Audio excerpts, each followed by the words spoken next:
All right, good morning, everyone. It's the Tea Podcast. It's normally on Friday, but today is on Wednesday because I am booked up all the way until like pretty much December. And so on my Fridays, so if I want to do something that's a topic that I really want to talk about right away, I have to open up a Tuesday or a Wednesday or a Thursday. And today is a Wednesday. We're going to be talking about Foodies of Lafayette. You may have heard of the Facebook group. They also just recently launched a website. So we're going to be talking about that and how the Foodies of Lafayette got started. So sit back and enjoy the show.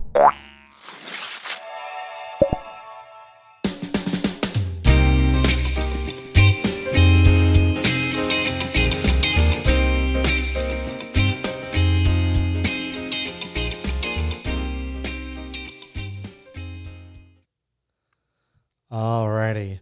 So let's go ahead and get to know each other. But first, I want to go ahead and mention my sponsor, the presenting sponsor, Chase Group Construction. They take the lead and become your one point of contact for the entire design build process. So if you want to get something built commercially, or I think residentially too, but definitely commercially, if you have a business that you want to build or expand on, Chase Group is the company to reach out to. They have a diverse portfolio of projects that range from medical to popular restaurants like Fat Pat's. And I'm pretty sure Fat Pat's may be brought up eventually in this podcast because I just brought it up. And they also do multi-unit shopping center development. So you can check them out at chasegroupconstruction.com. And yeah, they are a local business that supports us, so support them. Alrighty, so who wants to go first? I guess, Heidi, if you want to go first, go ahead and introduce yourself and tell us a little bit about you.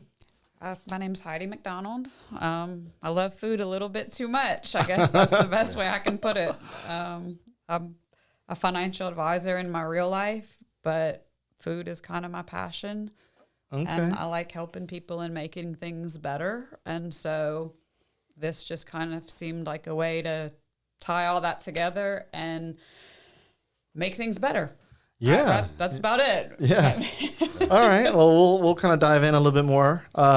Jason, go ahead and introduce yourself. And I'm Jason Stoner. I'm actually the creative side of the new website, and I'm an IT guy by day and all this other passion that goes into Foodies of Lafayette after hours and on weekends. So, but I'm the same. I love food. I have a passion for food. And, you know, it's so rewarding to be where we're at to help local restaurants. And so I get quite a bit, you know, when you help someone, that's just the biggest thing, the most rewarding thing you can do. I know you do the same. So, yeah, that's, you know, a passion. Really. All right. Well, so I want to know, how did Foodies of Lafayette get started? Heidi, you created it, correct? Mm-hmm. When did you create the Foodies of Lafayette, and why? Like, were you just sitting on your couch one day going, you know what? I want to start a foodies page. Like, is that just kind of how it went? Not that far off, actually. It was right before COVID, of course. Worst timing ever for bringing people together and getting them out to restaurants. Yep.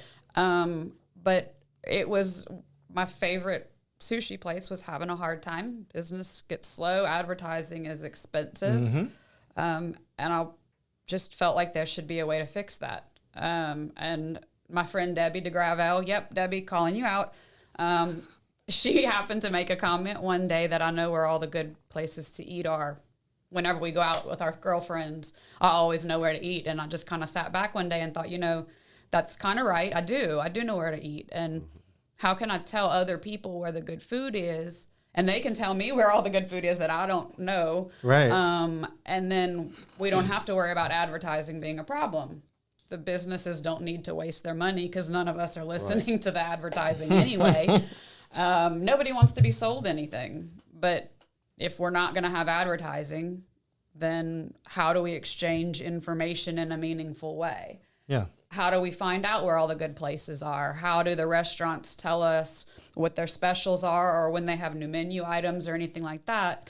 And it really just comes down to communication. And for all of the good and bad that the internet provides, Facebook is a really good way to just have a conversation.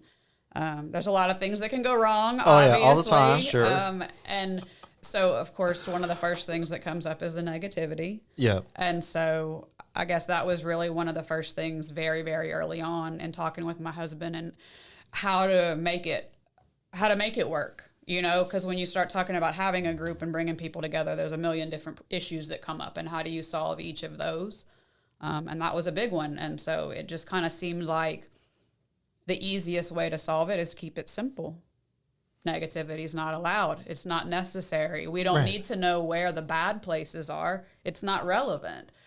I don't need to know what to avoid. I need to know where to go. Yeah. And everybody has different taste, and everybody can have a bad day. And so if all we talk about is the negative, we're not really getting anywhere. We're not making any progress. We're not helping anybody, not even ourselves.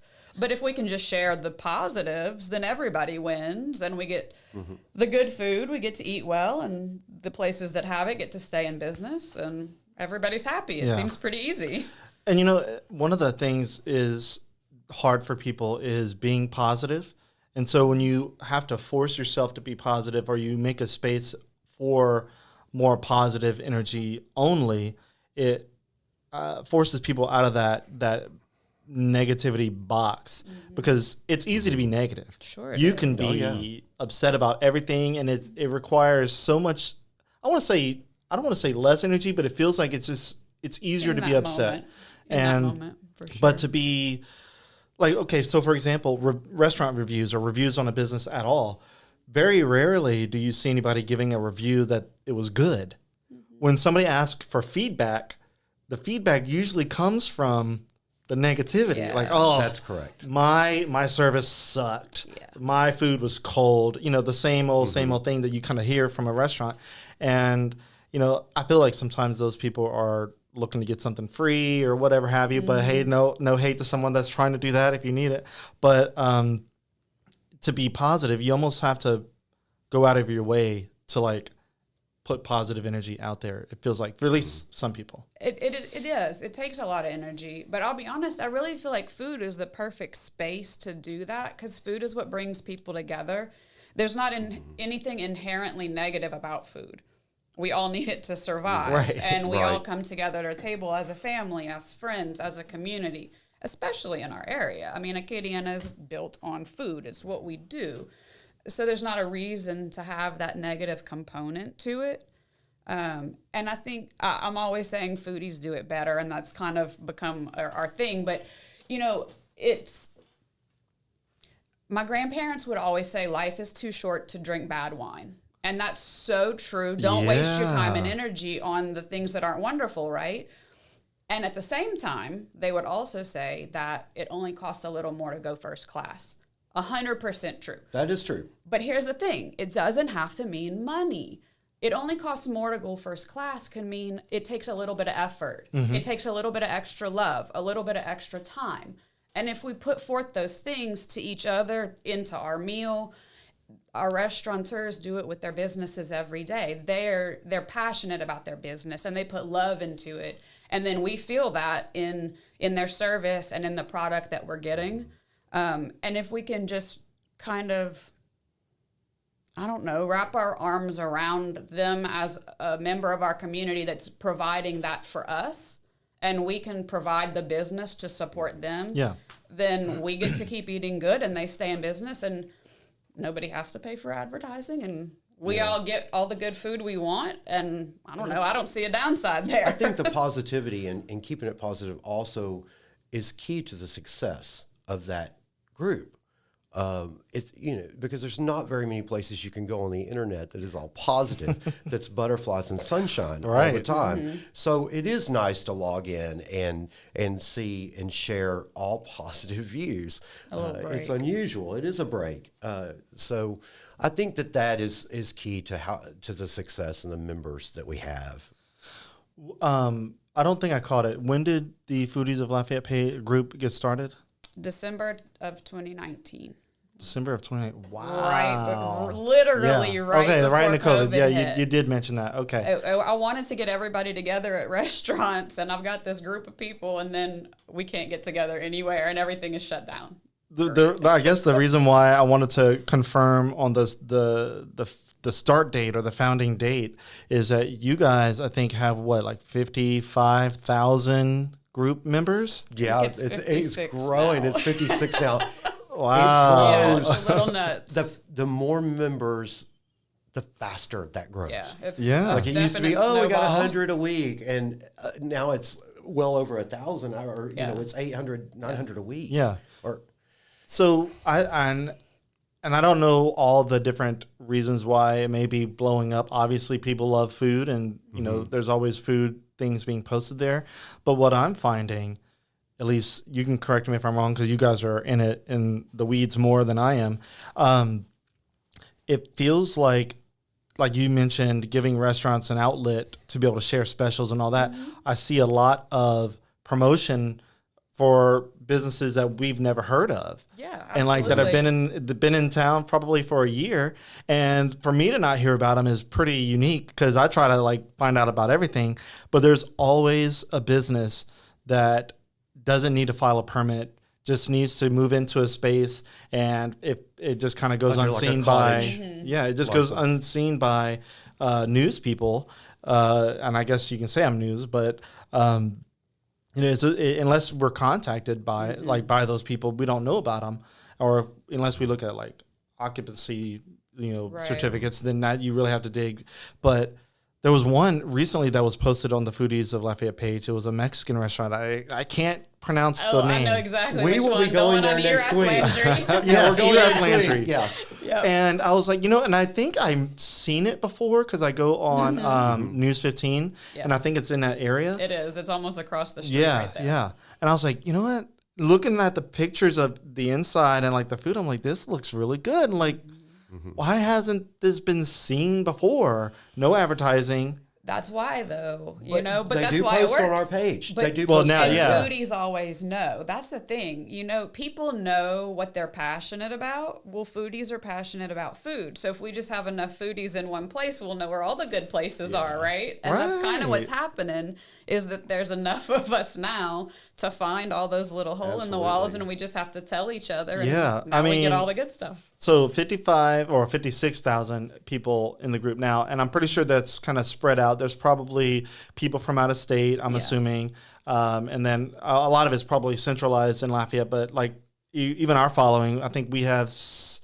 Like y'all are catching up pretty quick. We're at 64,000, and we have a ton of people from Houston and Dallas that are either transplants. They've either moved out or thinking about moving to Lafayette, and are trying to keep up with Lafayette, and whenever they visit, where are the places that they can go spend money.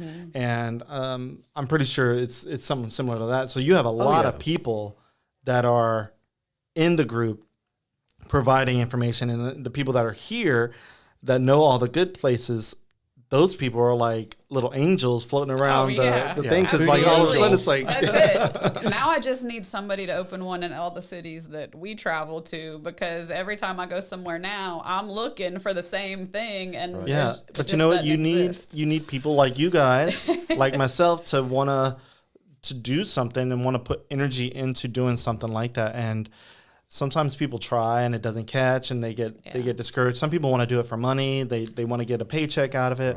Right. That's the hard part. That's a big part of it, honestly, I think, because nobody wants to be sold anything. You know, we don't want to be advertised to. So if that's part of the equation, people automatically tune it out, and it doesn't accomplish what they set out to accomplish. Yeah. And I think the fact that our only ulterior motive is good food, it kind of helps avoid some of that, Yeah, I mean, and so with my page, and just kind of create some kind of similarities there, I have a lot of sponsored stuff. I have a lot of people that pay to have posts, but I only take it if I know that the following that I have wants to see it. Right. Like if it's something that I feel like is not going to do well, or if I would never go to that business, it's probably not going to work. Yeah. I do the same thing when I post.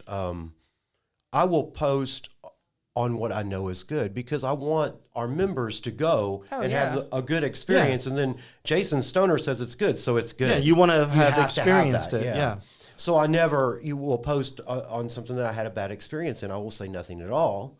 on that. Yeah, and, if you don't have nothing nice to say, don't say anything at all. Say it. You don't post it. So. But also know that anything that you're reading on there, or anything that we are putting out there, it's not an advertisement. I mean, it's at all, ever. Yeah, because it's not. Yeah, it's not paid, but the restaurants that are on the group, they are advertising, but for free. They're like posting their stuff and sharing. I mean, they're members just like we are. They're out there looking for where lunch specials are so they can go eat today too. Because restaurants don't want to eat at their restaurant all the time. Exactly, they're tired of that. Yeah. I mean, it's everybody just looking to share information, right? And I'm sure there's a couple out there that are trying to get, free real advertising or whatever. And we do try to limit that. There's got to be relevant information, a special or a new menu item. Getting a new drive-through. If a place, Best Stop getting a new drive-through, I feel like is super interesting and people need to know that. Yeah, absolutely. It's just anything that's going to be relevant to our foodie community, and not just food specifically, not just a restaurant, not just a grocery store, but when I find cute little outfits with crawfish on it or something, or anything that's food related. If I come across a really good Gray's Acadiana. Yeah, Gray's Acadiana. I went yesterday. I posted. That is Disney World for a foodie. The oils and everything. The oils, everything that they have going on is Disney World, and I'm like, it's amazing. You block an hour of your day and go or two, because every time I go in there, it's just amazing, and I use that in my kitchen, almost exclusively. So yeah.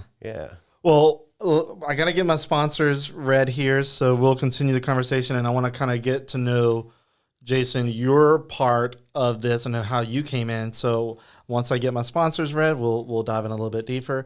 So don't leave. If you're still tuned in, the Music Academy of Acadiana, they're a great place if you want to learn music, or if you want to send your kids.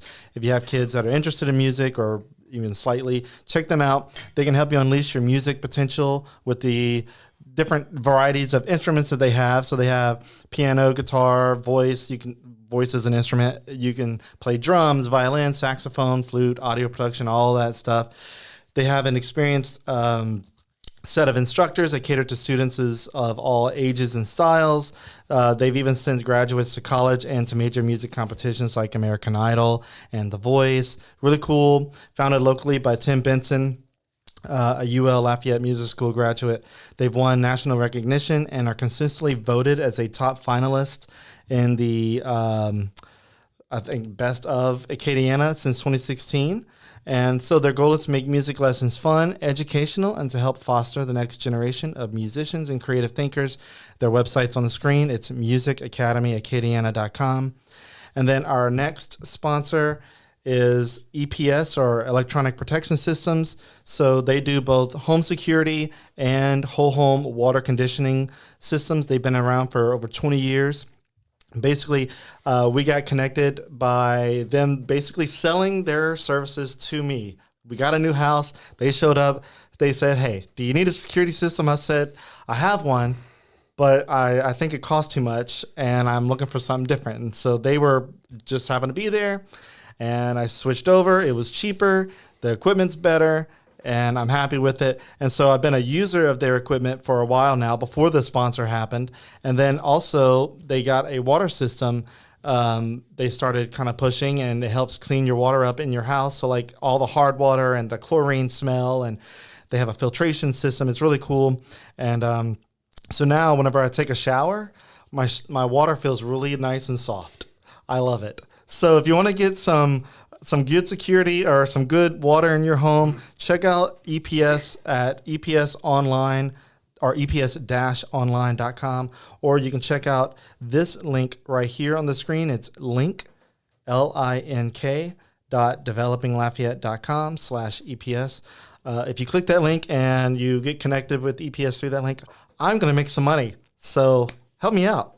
Anyway, that is our sponsors. Let's continue the Foodies of Lafayette conversation here. All right. So, Jason, how did you get started? When did you come into the picture of Foodies of Lafayette?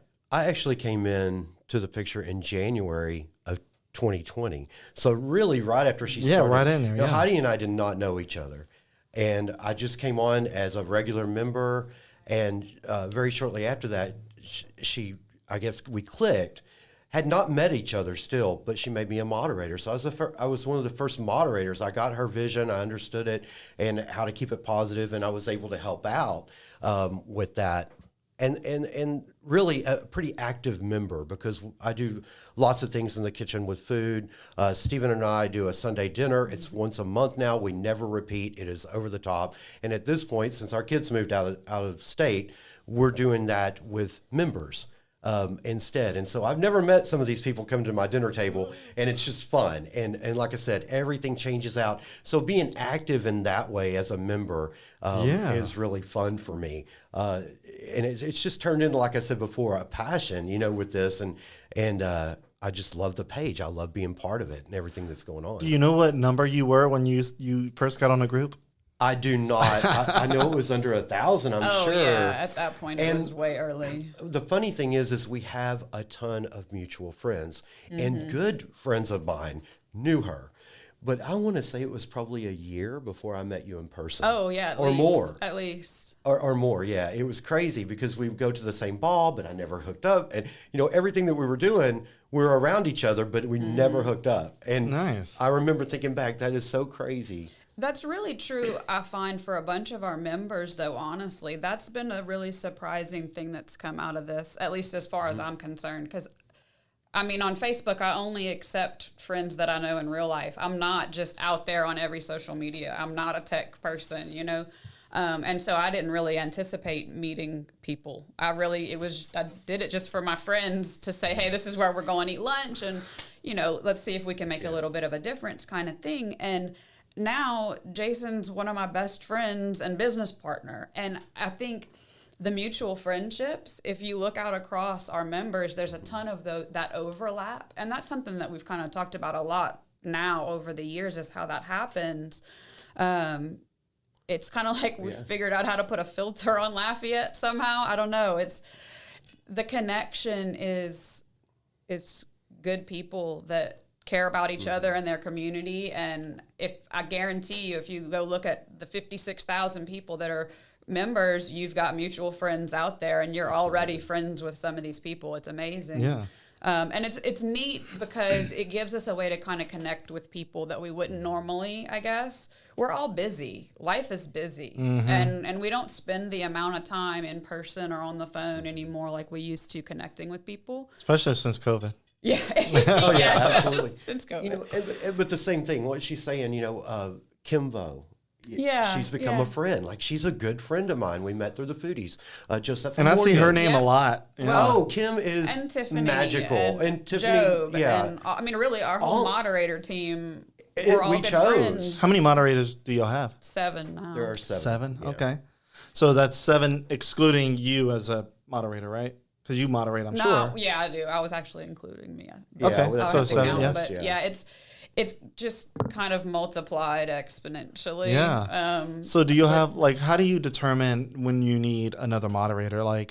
You have 56,000 now, that's 7 for whatever the divided number is. What's funny is, weren't we the only 2 up to 50,000? Yeah. Wow. And there's so many comments, and that's the part we really got to watch. We have to approve every post, so you can see if something's negative or discourages someone from visiting something. That's how we keep it clean. That's how we keep it clean for approving posts, but we can't view all the comments. Oh, yeah, you can't view all the comments. And it doesn't take very long to start going through comments to go, oh, that needs to go. Yeah. Oh, that needs to go. Oh, that needs to go. So really, that's kind of where our training is. But there's no magical, to answer your question, there's no magical answer to that. When we feel like we're getting overwhelmed, we we're like, okay, who do we want to moderate? And again, we choose someone that we feel like understands the vision. Right. Because really, we're not there to be traffic cops. We really want to look for a way to approve a post or comment, not look for a way to decline it. So there's a lot of gray area when you're looking into that, because we're trying to cut down on what we would consider spam, but we don't want to discourage a restaurant from posting. Post your specials, post this. That's good. Just don't spam us, because we don't want to become a classified page, where it's just all spam. You want people to pay attention. And that's kind of the thing, advertising doesn't necessarily work the way businesses want it to, because as businesses think you have to like just shove stuff. Yeah. Yeah. And so if it's going to continue to work, then it has to continue to be real. It can't be advertising. We can't play favorites. And so for that reason, we hate declining any post, but it has been more lately, actually. And for anybody out there listening, just businesses, so y'all know, please post. Please post. We want to know what the specials are. We want to know new menu items. We want to know when you're opening. Events, yes. Yeah. You've got live music and something going on. Let us know. A benefit for someone in the community, anything like that. But information, not just, here's my restaurant, come eat. That's an advertisement, and that's the thing that doesn't work on TV for everybody else, so we're not going to keep doing what doesn't work. Yeah. I mean, it's you have to bring value. You have to bring some organic feel to, you almost have to make it real. Yeah, so it's almost like the thing with Reddit. Like, you can't just go on Reddit and spam a group, because you'll get recognized as either they call it a shill, where you're like spamming for a particular company or what have you. Mm-hmm. And if you're not engaging, if you're not being a part of the conversation, then you have no merit to continue to post your own self-promotion. Mm-hmm. So like, it's almost like that. Like if you see that business or that person engaging and actually being a contributing member and doing things to better the group as a whole, then, not necessarily spamming, but like continuously posting your specials and all that stuff doesn't at all get to a point where it's like too much. Mm-hmm. Right. Yeah. The content has to be good. Yeah. Mm-hmm. And that, then we grow. If it's just advertising all the time. It is. It is a big gray area. It really is. And it's hard to define for the moderators. Yeah, because I'm pretty sure you guys get heat. Because I've seen comments like, why did my thing get deleted and all this good stuff? And you're like, well. All the time. I'll go back to it, but here's what I say. Anything that you say or post that discourages another person from going is a negative comment. That's it. So if you discourage and that could be something like, oh, it's expensive, or oh, it's this, or oh, it's that. That is discouraging another person from going. So that's how I look at it. And that's how I moderate that, whether it's a negative or a positive. Because the word expensive is also a gray area. What's expensive to someone may not be expensive to someone else. Because I'll tell people, like, if they ask me for my opinion on a particular place, if I've never been to that place because I know that it's pricey, sometimes I'll tell people, like, in personal conversation, not blast it on the internet. Sure. But I'm like, it's a little pricey. Like, I've heard it's like $60 a steak. Yeah. Right. Like, well, I kind of revise that just a little bit and clean it up, and I say it's a treat night for us. Yeah. So when I say it's a treat night, when I say it's a real treat night, that's not somewhere we go every week. That's something we can afford once a month to go. So that's what I call it, a treat night, or a date night. And everybody loves that. Yeah. So what?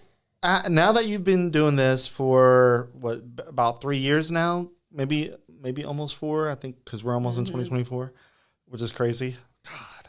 God. What are some of y'all's newly found favorites that you've seen on the page? Like restaurants that you didn't know about that you found because of this group? Like, are there any things that stand out, or do you want to remain neutral on that? Like, what are you going to be a politician? I understand that I have a lot of favorites, and there's so many out there. I've done some spotlights on the Foodies of Lafayette.com. On that side, we haven't discussed much about, but the spotlights that I've done are some of my new favorites. So the Kington Cafe, not in Lafayette, but on the edge. But oh my gosh, that is delicious. The people are friendly. It's a small place.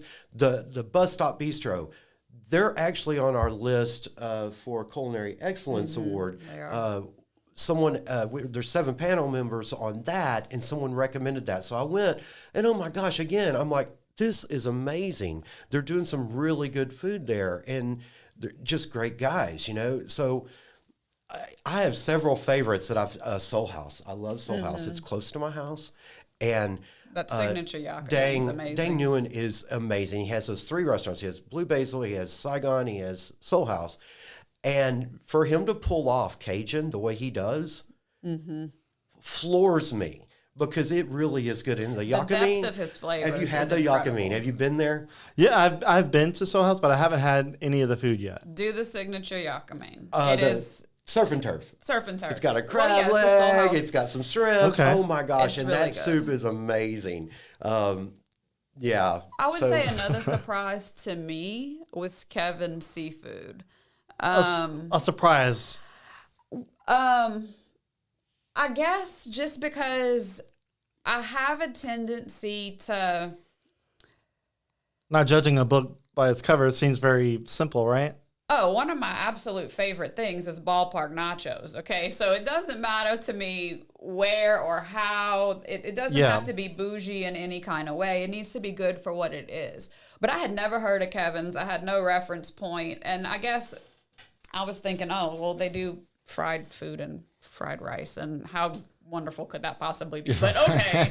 But trying it is absolutely fantastic. And that's my new go-to now, because for $26, I can get a seafood platter with fried shrimp, fried catfish, fried rice, salad. That's 2, tartar isn't sauce. it? Or is that 1? That's 1 meal. And then I get a pork chop on the side, and I think it's $4.99, and they put 2 giant fried pork chops in there, and when it's all said and done, it's enough food for 4 people. Oh yeah, I eat on it for 3 days. It's ridiculous how good it is. You have to like a little kick. It's spicy. Yeah. It is so good, and it's so reasonable, and it's consistent. And to me, things like that, that's where it's at, is finding that good consistency. So no matter what you're in the mood for, no matter what your price point is, you always have options. And I feel like Lafayette's really good about that, because we've got a range from gas station food and food trucks that is off the charts fantastic, all the way up to your really high-end 5-star restaurants. Anything you want, we've got it. And the members of our group are so amazing in sharing in every category. I mean, it's hard to not get a good meal in Lafayette. The going back to Kevin's, that's an interesting one. So they've been around for a while off of University. Mm-hmm. I think it's an old Popeyes building at the Four Corners area, and they've been there way before the I don't want to say cleanup, but the new development where they took down Les Pay Motel, rest in peace, and they've been there for a long time. And so when I saw a permit for Kevin's Seafood, I'm like, Kevin's Seafood, like on the corner of Four Corners, like I took it that they were expanding. So I said, you know what? The only way I'm going to find out is I'm going to call them. I said, I don't know what I'm going to expect. I don't know if there's a Kevin there or if there's, not a Kevin. Like I don't, because so is there? I didn't ask. They were busy. They seem to be always busy, but I took it because there's Jane's Seafood in New Iberia, Kevin's Seafood, there's Charlie's Seafood on Moss Street, and I feel like there's this trend of Asian-based owners naming these restaurants generic white people names and putting seafood after it, but they're good. I've heard a lot about Kevin's Seafood. I want to try it, but we live in Carencro, so anytime we think of food, we think about in our little area, and Kevin's is just a little far enough out to where it's always out of sight, out of mind. But I've seen the photos of how much rice you get whenever you get a fried rice dish. It's a lot. It's so good. Their portions are, yes. Stephen and I share one plate lunch. I think it's their large. It's not that what you're getting, but it's a seafood platter or the shrimp, whatever. And man, we share that. It's enough for 2 people, 2 guys. Yeah. So it's crazy good too. Yeah. And you said the price point's good, so that's that's $13 for what we share. Yeah, it's fantastic. Wow. I mean, it's when you're looking at what you're getting, it's the quality is really what we're after. It's not about a price point per se. Is what you're getting good for where it is and what it is and what you're paying for it, and if it is, then that's what we want. Have you guys noticed any trends as far as the type of restaurants or the location of restaurants and where they're going in Lafayette? Have you picked up anything on that front, or is it just kind of scattered? We let you do that. Yeah, right. That's your job. Oh God! All right. The only trend I would say is not necessarily location specific, but I would say for more diversity in our area. Yeah. I mean, if I think back to when I was a kid, oh my gosh, we had Taco Bell and La Fonda's, and I think that was about it as far as Mexican.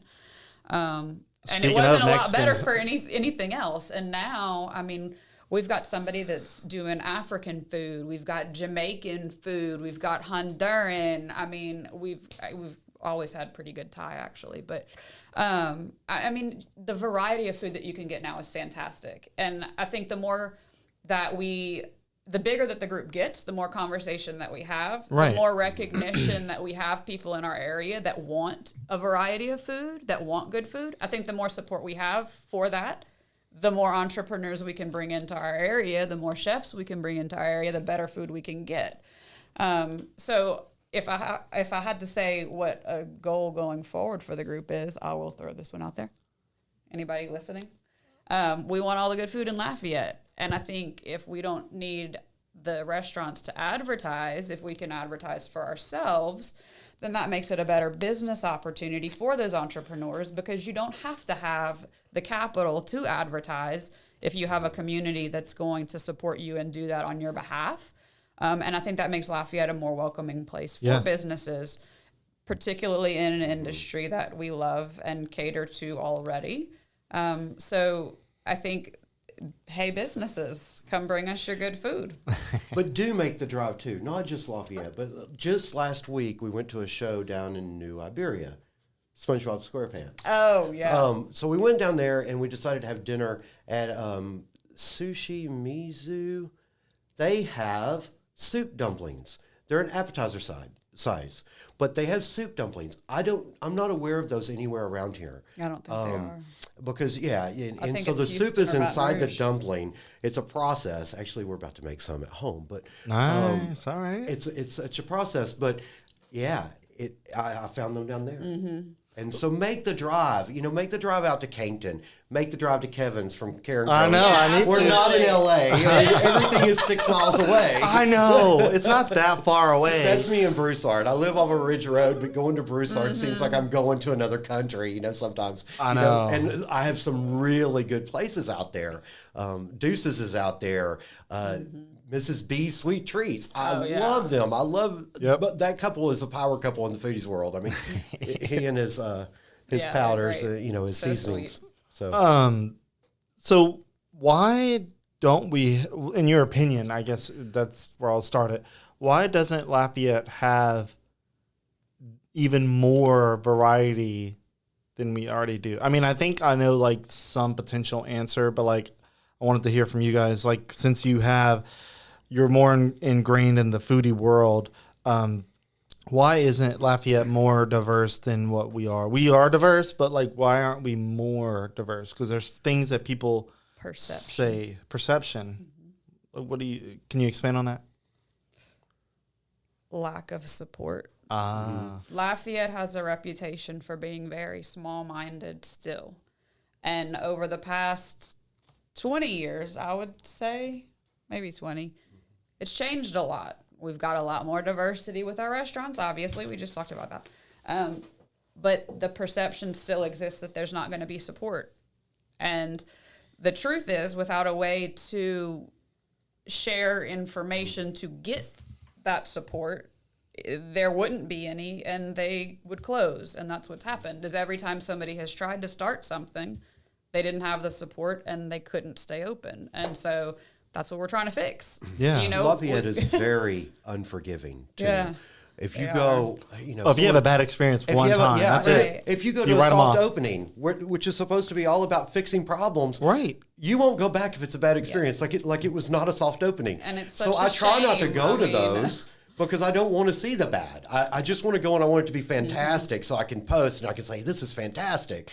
But yeah, very unforgiving. And then too, I think that there's a large part of Lafayette's population that loves Cajun food. Mm-hmm. They love Cajun food. That's what they love, and that's what they're going to have. And sometimes I think people are in a box a little bit, and they say, hey, that's what I love. And so, for instance, Texas style barbecue is hard to sell here. Yes. I'm from Texas. I love it, but it's not it's different from our barbecue. Because our barbecue is pork steaks with Jack Millers on it. Yep. That's right. Yeah. That's pretty much what it is. There's nothing wrong with that. No, and it's good. It's just understanding it's apples and oranges. Yeah. It's a different we process. branch out and put Jack Millers on burgers too. Come on now. Oh, those are I good. know. The festival burger. We diversify. Yeah, the festival burger. No, I think that's actually one of the things that we had talked about not that long ago is trying to find a way to maybe introduce people to different types of food in a way that makes sense. For example, I find a lot of similarities between what we consider Cajun food and what you would consider Asian food. Yeah. It's all rice and gravy, really, but Yep. when it's And spice. sushi, we roll it up and we dip it in the sauce. When it's Cajun, we dump the rice and we pour the gravy on top of it. I mean, but it's the same similar thing, right? We use different seasonings and things, but it's not that far off. Humans are scared of change. We're scared of what we don't know, though. But if we had a way to say, if you've never tried Indian food, here's some things you should try if you like Cajun. That would be a good way to kind of introduce you to that. I think we have enough people in the group now that are well versed in enough types of food that we maybe could start that type of conversation and say, try this restaurant and here's a few things that if you've never had that type of food before, we could do that. I think. Absolutely. Hey, members. What y'all got? So I gotta say, she rapid fires ideas at me all the time. Like, Oh, no, here's 10 that's ideas, good. here's You 10 need ideas, that. here's 10 ideas, and then I have to process and make them work. And we work well together. But yeah, she's an idea generator. Oh yeah, you need that type of person. Yeah, absolutely. So a few days ago, or maybe a week or so now, but I was reached out, private messaged by someone who helps with social media for an Indian restaurant here. And this person was like, hey, we've noticed that things have gotten slow. We're trying to figure out ways to pick up business, to, build up our customer base a little bit. And they wanted me to do a post for them. And I'm like, I want to, but because of how I've built this and the community that I've built this around, I can't just straight up sling post about a business that's already in existence. That's not new. It's new, but not just opening and or not being built. Unless it works out in a weird way, but usually it doesn't. And so I said, look, I gave them my best advice. I said, your best bet would be go to the Foodies of Lafayette page, the group, and share your restaurant there. Just be honest and say, hey, we're slow and we need help. And Absolutely. Post your menu, post your specials, and try that. Or go to another Facebook group, try that. Now don't spam it, but just try to branch out and don't just rely on me. I know I have a pretty good engagement factor, but I can't post everything. Sure. So there are groups that are specifically designed for people that are your business and your business type. So I led them to you guys. I don't know if they shared. Thank you. I don't know if they shared, but they seemed appreciative, and I'm hoping that they see a pickup in business, because whenever I do drive by, there's a handful of cars, but during lunch on a Sunday, that's when I think they're open on Sunday. It's there's only a handful of cars. I'm like, they should be a little bit busier. Texas Roadhouse across the street has a 2-hour wait. Yeah. So that's one thing people can't figure out. It's okay, Texas Roadhouse, why is there a 2-hour wait? Well, there was someone who actually made a comment on TikTok because someone was asking that very question and about Lafayette's location. And they were like, it's because it's inexpensive and It's a good steak. It's a decent steak. It's not, it may not be prime or whatever you call that, but it's a decent steak. But they butcher there. They cut their own steaks. It's funny. One of my daughters was a manager of a Texas Roadhouse in Texas, and she had started as a hostess and worked her way up to where she had a name on the door, like a manager, Sharon Stoner, you know. Oh, nice. And so I knew a lot about it, and it's inexpensive. And it's a good steak. It's just, you know, it's not a date night necessarily. You know, it's loud. I guess you can make it that, but yeah, right. You know, but it doesn't need to be. It's not trying to be. And I think that's why they're Appreciate something popular for what it is. Yeah, they're popular, and I understand. Matter of fact, we had a poll, and Texas Roadhouse was number one in that poll. What was the poll? What were you asking? Best steak, best steakhouse. Really? Yeah. Wow. Yeah, they ended up being number one, and I mean, a lot of members lost their mind. I get it. Because we try to support, you know, they are local. They do employ local people. Yeah. I know they're a chain, but, you know. But okay, give me the best local steak. What is that? Can you think of a best local steakhouse? I can. I love Josephine. Okay. And I Sunset. love No, Josephine Grill. Is not Sunset. Is it? No, Sunset. Yeah, Sunset. And for me, I mean, this is personal preferences. But I love Moz and Grill. Moz and Grill, Gus, and actually, if he puts his lump crab on that steak, that's hard to beat. Gosh, it is so hard to beat. And I know that they're honestly, a lot of people haven't gone to Moz and Grill. But I've heard it's pricey, and I've never been. It is a treat night. Okay. Yeah, that is a treat night. That tells me it's $100 more. Yeah, you're gonna go and have a good time. I dress up.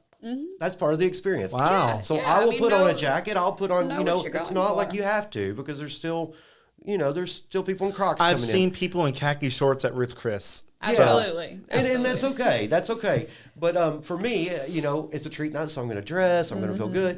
It's an experience. So, I would also throw in to that, though, too, unexpected or maybe not as popular. I would say A-Bear's Steakhouse, Kaplan. Actually, I think technically it might be Nunez. Not real sure. Super good. And also... what was a really big shock to me, and I'm ashamed to say because I love the place, but Poseidon's. Aristos does an amazing ribeye, and I never would have thought that. I've been going there for 30 Poseidon's years. a Greek place. Yes, yes, he does an amazing steak. It's one of my favorite things on the menu now, and I never knew he even had it until pretty recently. That's like LaFonda's and their chicken. Their fried chicken. I know. Yeah, exactly. Aristos actually has it on the menu, though. Well, so whenever my wife and I want to do a steak, if we're not trying to watch money too much, like if we just want something quick, a decent steak, we'll do a Texas Roadhouse or even Longhorn and Sawgrass. They have a really good one too. Longhorn. What about Outback? Do you ever go to Outback? I've had my worst steaks at Outback. Oh. Yes, I know. I've tried. Positive, Ben. Keep it positive. I'm trying. Look, if it's a local owned restaurant, I'll be a little bit more sensitive. But I feel like Outback, they should have had their game together. And I'm like, I've tried it multiple times. I gave it second chance, third chance, and it's like I don't know if I'm getting the wrong steak. And I like filet. I do too. Maybe I'm getting the wrong thing. I know ribeyes are usually more tender. To cook a filet tender, you got to do it just right. Like, you can mess it up. And ribeye is so marbleized that you can just slap it on there, and you don't have to be a professional steak cook. Just make sure it's got some crust on it, and it's probably good. But like my steaks that I've had, they're good. Like I said, Texas Roadhouse, that was my first ever filet that I've ever had in my life. I was still living with my mom and dad in Turkey Creek. We went to Alexandria, got a filet, and this is the first time that I opted to not use A1 sauce on my steak. Oh, that's funny.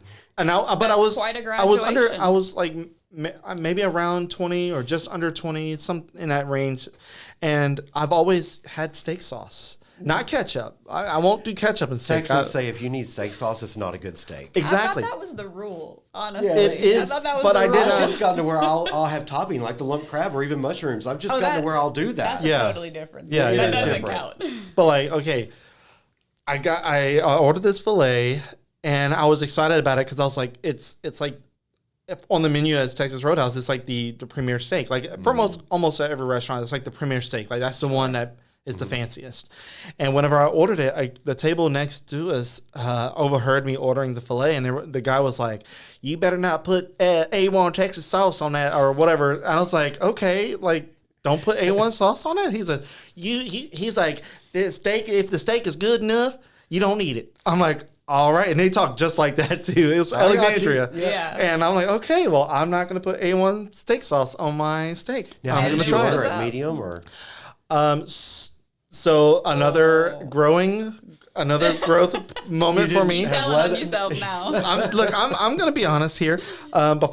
In my A1 steak sauce days, I got my steaks well done. Well, that's why you needed the steak sauce. That's why you. My daughter, Lauren. Mystery solved. My daughter, Lauren, eats her steaks well done. She knows the difference now. She's 30 leather. Right. But she doesn't want any of that pink. And so I won't even cook her a steak. Like, I'm like, no, you can have a hot dog. You don't want to ruin it. Yeah. I'm not cooking you a filet. I'm not doing it. But, so I get it. There was a point where I think I graduated as well because, my dad would grill it to leather growing up. Well, I mean, because if you're not an experienced cook or if like as a kid, whenever I would get a burger and it had pink in it, I sent it back. I don't want the pink. Yeah. And burgers are a little bit iffy for me. Like I don't like pink in a burger. Ground meat is that's a little different too. Because it can contain contaminants because you're grinding it. Yes. Like I don't mind a slight, but like too pink is like okay. Like I'm eating raw ground meat at this point, but like steak is usually cut because it's whole and you cut it and it's fresh. Like the edges haven't had time to absorb any kind of bacteria or whatever. So so I think I might have gotten it medium well at that point. Yeah. I didn't get that filet well done. I knew better. I was like, I'm getting a fancier steak. Well. If I'm graduating to this, not putting A1 sauce, I'm gonna do medium well. I think I can be at that level and be okay with it, and it probably came out a little bit more undercooked than medium well because whenever I cut into it, it was the softest, buttery tasting. And you heard the angels singing and never looked back at A1? Yes, A1 never saw my hands again or my mouth, and I was like, dude, what have I been missing? And this was just Texas Roadhouse, and it was the best steak that I think I've ever had initially because that was the first time ever experiencing a very good filet. I'm going to stop you right there because that exactly what you just said is why I am so adamant that I will never allow the negativity because that was the best steak you ever had and you are still talking about how good it was. No matter how far you've graduated since then, why in the world would anybody ever want to take that away from you? Yeah. And so for everybody that hasn't had whatever's their next best thing yet, that's why there's no negativity. And that's why we adore you. And to kind of go off of what you just said, so I've had people, for the lack of better words, shoot shade at me because I talk about Olive Garden or Texas Roadhouse, and I don't talk about it in a way that feels like a snooty loco who doesn't want to go to a chain. I want to support the locals first. Sure. But growing up with a family that could not afford a whole lot. Okay, my mom and dad, they lived very tight. Like I wanted the name brand Power Rangers toy and I got the off brand, but I was happy with it.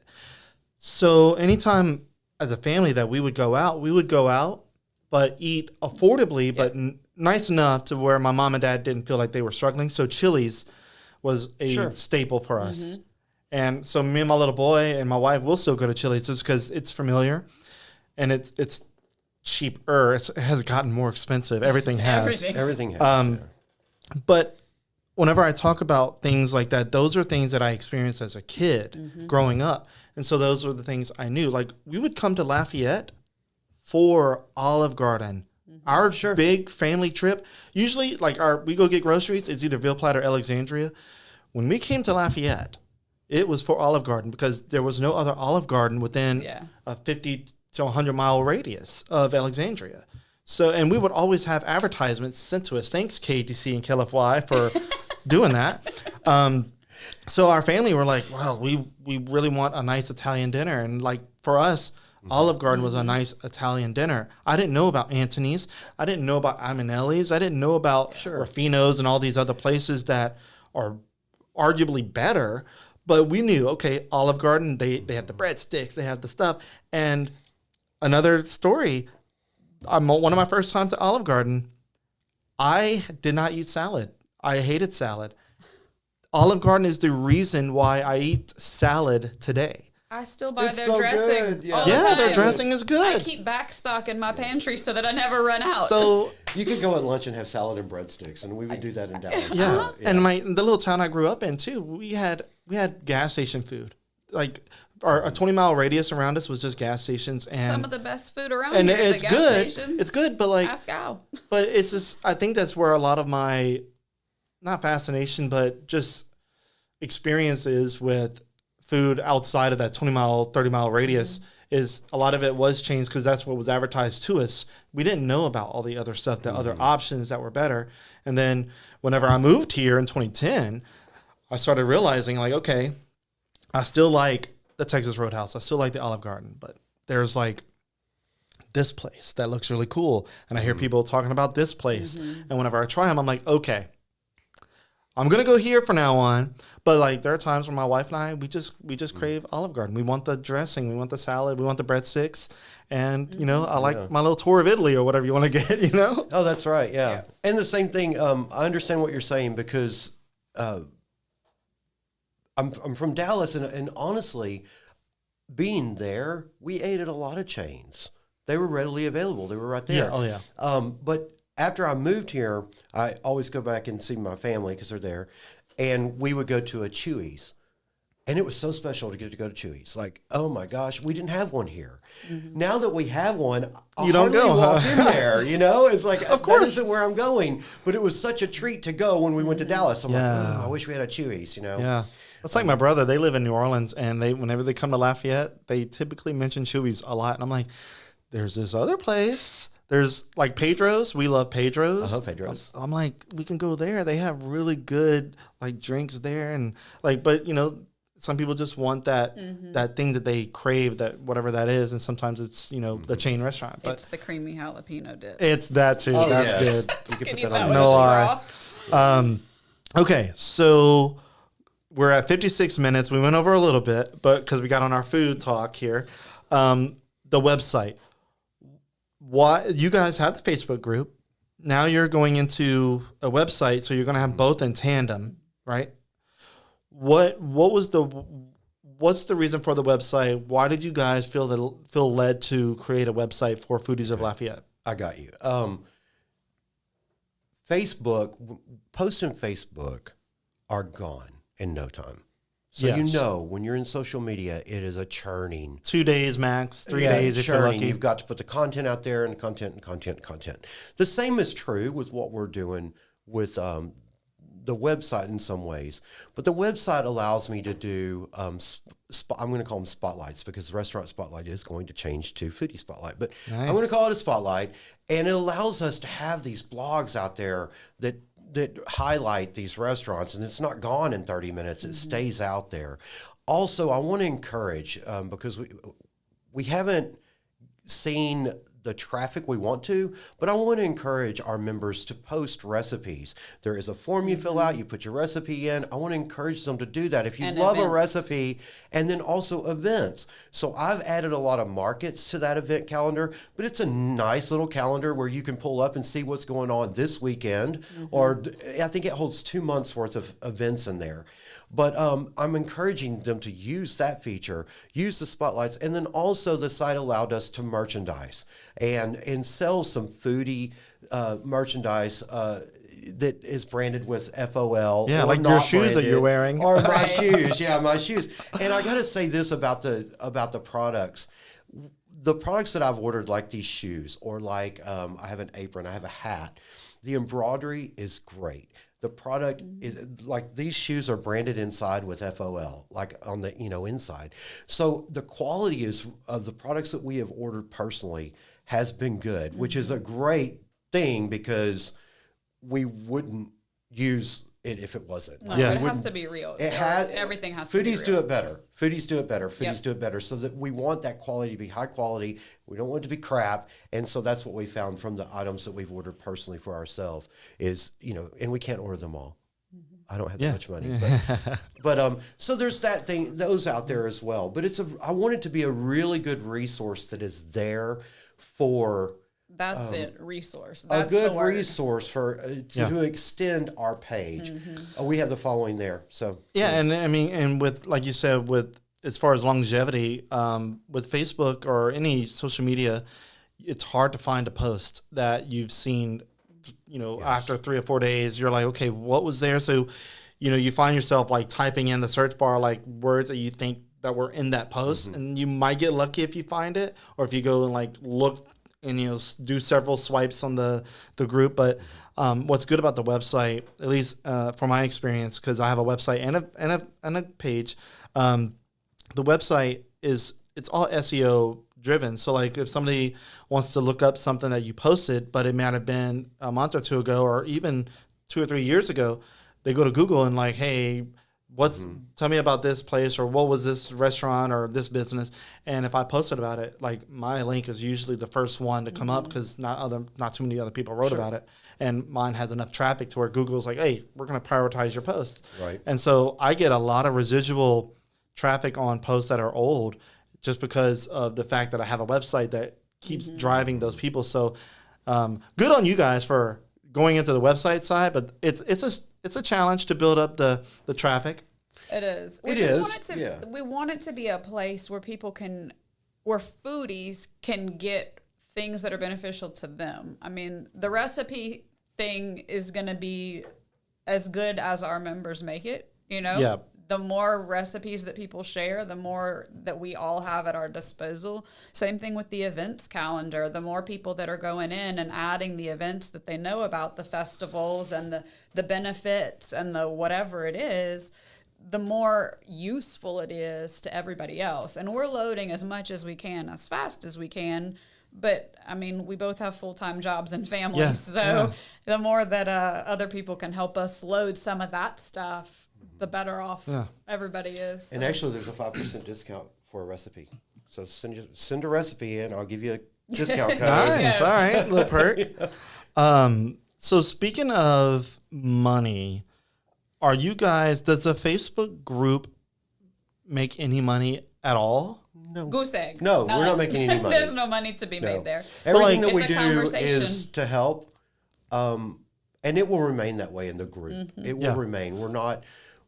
We want to help the local businesses. Right. But I guess what I'm asking is like on the social media side, like Facebook side, because I know Facebook several years ago said that if they were going to test out group admins getting paid if they have a sizable group, like there's going to be like, it's very little, but like, start paying for your engagement and your traffic. And so I know at least for the Developing Lafayette page, we have enough traffic to where we're in the bonus program, and like we get several $100s a month just from existing.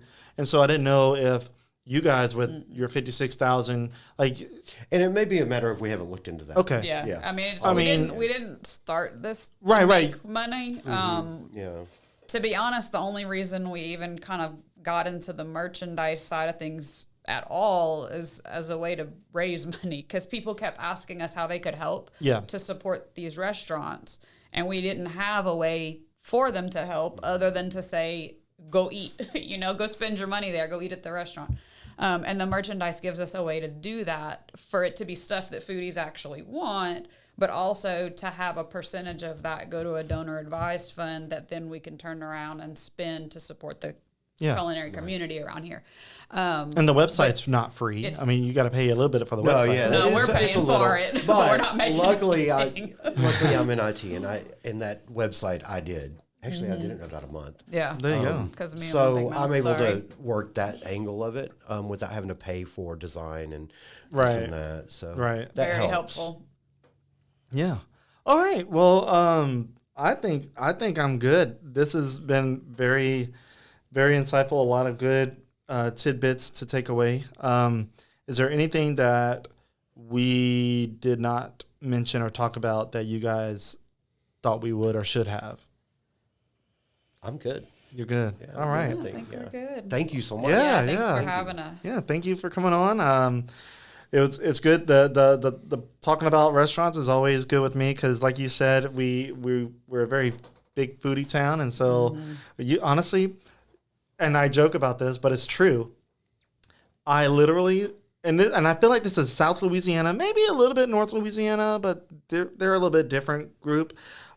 South Louisiana, for sure, can talk about their next meal while they're eating the meal that they're currently eating, and they're already planning their meal for that evening or the next day. All the time.